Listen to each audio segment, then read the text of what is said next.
Force news में आज आपका फिर से स्वागत है। यदि आपने चैनल को सब्सक्राइब नहीं किया है तो तुरंत कर लें और लाइक का बटन जरूर दबा दें।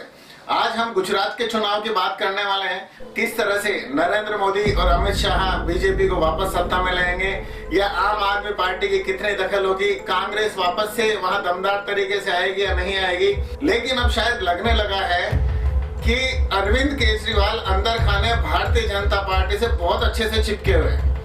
क्योंकि आपको थोड़ा सा ध्यान दिला दें, जब अन्ना का आंदोलन हो रहा था तो वहां जो भीड़ जा रही थी वो पूरे के पूरे संघ परिवार की भीड़ थी। क्योंकि दिल्ली के अंदर कांग्रेस की सरकार लगातार 3 बार शीला दीक्षित वहां से आ रही थी, मुख्यमंत्री बन रही थी।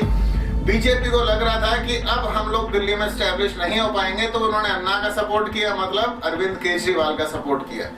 जब वो सारी की सारी भीड़ आम आदमी पार्टी में तब्दील हो रही थी तो बीजेपी को वहां दिल्ली में कोई नुकसान नहीं था, क्योंकि वो वहां सत्ता में थी ही नहीं। कांग्रेस को सत्ता से उखाड़ के फेंका, बीजेपी को कोई नुकसान नहीं हुआ। और ठीक इसी तरह से पंजाब में भी यही हुआ कि पंजाब के अंदर भी बीजेपी का कोई अस्तित्व नहीं था, या तो अकाली थे या कांग्रेसी थे।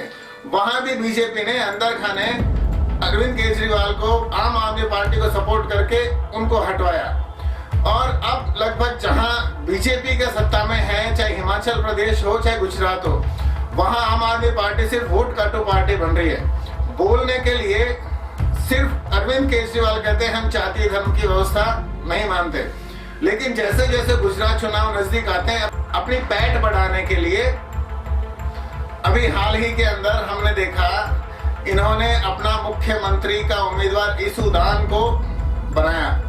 अब ईसूदान के जैसे ही मुख्यमंत्री बनने का सामने आया तो धीरे धीरे वापस हिंदू वोटों का विकेंद्रीकरण होने लग गया कि ईसूदान को मुख्यमंत्री बनाएंगे, मतलब कुछ समाज नाराज हो गए, कुछ धर्म नाराज हो गए। और उसी के मद्देनजर अभी हाल ही के अंदर टीवी के अंदर इंटरव्यू हुआ इसी ईसूदान महोदय का, और इन्होंने बोला कि मैं ओटीपी की राजनीति करूंगा। ओटीपी का मतलब, ओ का मतलब अदर बैकवर्ड क्लास, टी का मतलब ट्राइबल और पी का मतलब पाटीदार, मतलब जाति की राजनीति करने के लिए ये इस तरह के इंटरव्यू है। पूरा का पूरा समाज बिखर गया। आम आदमी पार्टी की जो 2-3 सीट की संभावनाएं बन रही थी वो भी धराशायी हो गई। एक नगर निगम आम आदमी पार्टी ने गुजरात में हथियाई और उन्होंने समझ लिया कि पूरा गुजरात हमारा है। ठीक इसी तरह से राजस्थान के अंदर एक पार्षद भी नहीं है, लेकिन वो उसके लिए सपने भी देख रहे हैं।